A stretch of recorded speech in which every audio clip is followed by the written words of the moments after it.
بسم اللہ الرحمن الرحیم۔ السلام علیکم ورحمۃ اللہ۔ اردو ٹی وی میں آپ کو خوش آمدید کہتا ہوں۔ وزارت داخلہ نے ایک بیان جاری کیا ہے جس میں ایک ہفتے میں 16,000 غیر ملکیوں کو گرفتار کیا گیا ہے۔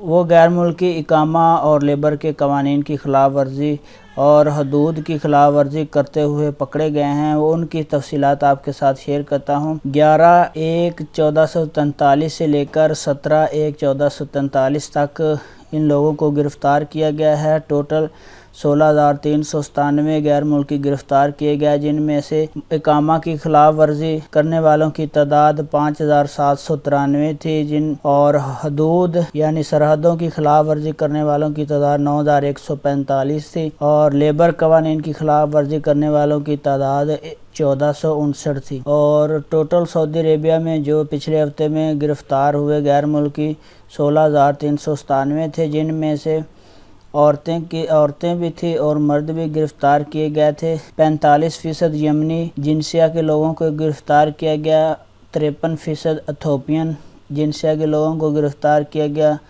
اور 2% باقی تمام جو ملکوں کے لوگ سعودی عربیہ میں کام کرتے ہیں ان کو گرفتار کیا گیا۔ تو یہ ایک ہفتے کی وزارت داخلہ کی رپورٹ آپ کے ساتھ شیئر کر رہا تھا کہ ایک ہفتے میں وزارت داخلہ نے جو بیان جاری کیا اس میں 16,397 لوگوں کو گرفتار کیا گیا ہے، جن میں اقامہ کی خلاف ورزی اور مکتب عمل کی خلاف ورزی کرتے ہوئے لوگ پکڑے گئے، اور سرحدوں کی خلاف ورزی سب سے زیادہ جو ہے وہ ایتھوپین تھے، دوسرے نمبر پہ یمنی، اور باقی 2% وہ لوگ ہیں باقی ممالک کی غیر ملک۔ ویڈیو دیکھنے کا بہت بہت شکریہ۔ السلام علیکم ورحمۃ اللہ۔